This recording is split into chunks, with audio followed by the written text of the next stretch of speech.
Assalamualaikum warahmatullahi wabarakatuh. Selamat pagi pemirsa. Pada kesempatan kali ini saya akan menjawab pertanyaan dari Pak Febri Yoga yang ada di Tangerang, Tangerang, Banten ya. Jadi pertanyaan konsultasi kali ini begini. Ini data-datanya yang disampaikan. Pak Agus, saya mempunyai lahan kira-kira yang kosong itu masih 7.000 meter persegi terletak di Jasinga. Jasinga itu sebelah barat dari Bogor, Dramaga, Ciampea, terus Jasinga, daerah situlah. Ini daerah-daerah yang kebanyakan orang Jabodetabek itu berinvestasi. Kalau yang berinvestasi tanah biasanya di situ ya, karena masih agak ke selatan, tempatnya agak bergunung sedikit, kemudian investasi sambil persiapan rumah biasanya di situ. Oleh karena itu mungkin ini yang dilakukan oleh Pak Febri juga. Jadi kondisinya begini, selain yang kosong itu sebenarnya kebunnya sudah ditanam beberapa tanaman. Satu, beberapa tanaman durian. Nah, durian yang paling banyak setelah saya tanya adalah durian bawor. Nah, kemudian yang cukup luas adalah alpukat miki. Alpukat miki.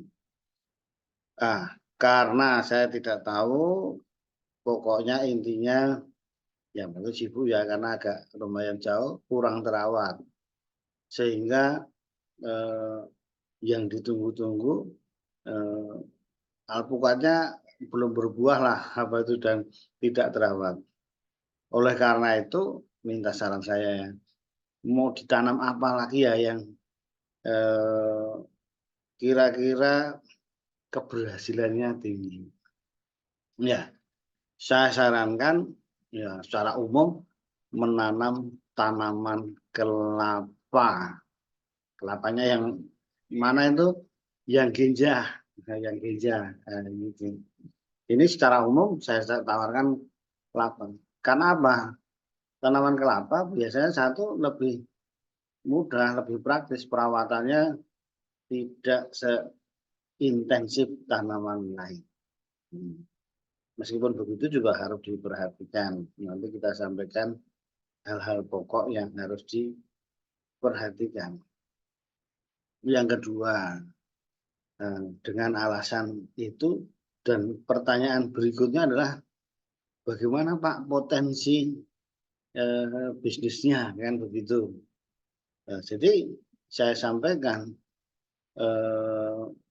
urutan-urutan boleh Bapak menanam kelapa kopior kultur embrio, kemudian menanam kelapa pandan wangi, menanam genjah entok kebumen.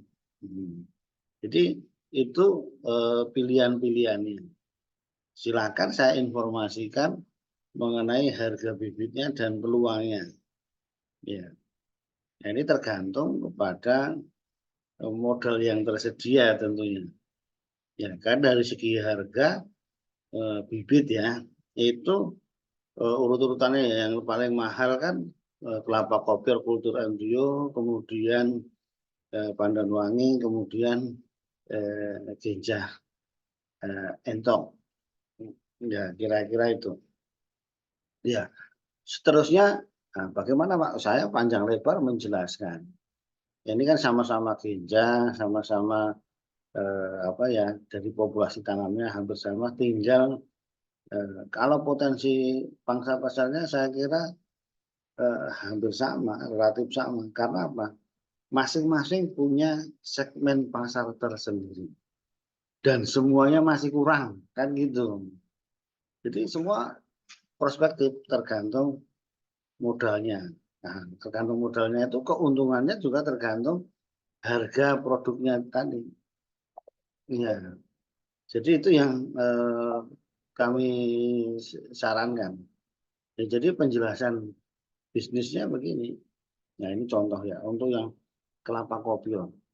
Untuk bibitnya perlu modal 200 juta karena bibit harganya 1 jutaan.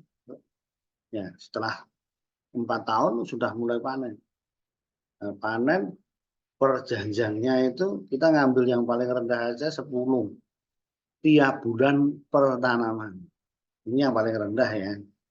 Ya, jadi kalau 200 karena tidak bareng terus dari 200 kita ngambil yang tidak itu 25 pohon, ya perkaliannya bukan kali 200, ini kan kita ngitung yang rendah saja.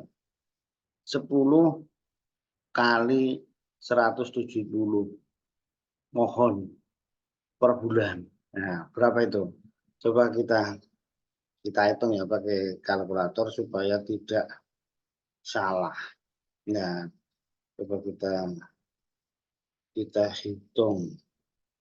Ya, 170 pohon kali 10 butir per bulan. 1.700. Kemudian dikalikan harga paling minimal kelapa kopi adalah 30.000. Nah, ini ambil ukuran yang kecil saja. Kali 30.000. Jadi sudah per bulan bisa 51 juta loh. Lumayan, ya kan? Nah, ini kan sebagai gambaran. Nah, kalau yang lain nanti tergantung harga buahnya dan modalnya lebih sedikit. Misalnya pandan wangi tinggal kita jual mungkin kalau kita karena produsen ya, apalagi kalau mau menjual end produk harganya bisa lebih tinggi ke langsung pembeli langsung. Jadi kalau apa tinggal kalinya 11.000, 10.000 kalau pandan wangi itu. Kemudian kalau untuk degan yang genja entok itu bisa dijual kira-kira 5.000 satu butirnya. Ya itu tinggal dikalikan saja tadi seperti itu tadi. 10 kali 170 kali 5.000 untuk dicetok. Nah, kalau untuk apa namanya pandan wangi misalnya karena ini tanamannya lebih pendek ya lebih banyak mungkin 200 tanaman kali 10 sudah banyak kali 10.000. Nah, pokoknya itu dibandingkan dengan tanaman-tanaman lain termasuk lumayan hasilnya. Perawatannya mudah, hasilnya juga lumayan. Ya. Dari semua ini yang patut diperhatikan nanti waktu nanam adalah serangan hama dari tanaman kelapa, yaitu nanti yang terpenting adalah hama kumbang badak Coryptes rhinoceros. Dan ini bisa kita kendalikan. Asal kita pantau terus, bisa dikendalikan.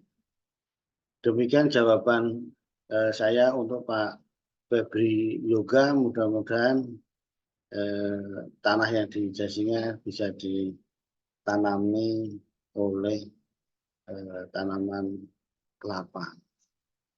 Selamat berinvestasi. Salam petani Indonesia. Assalamualaikum warahmatullahi wabarakatuh.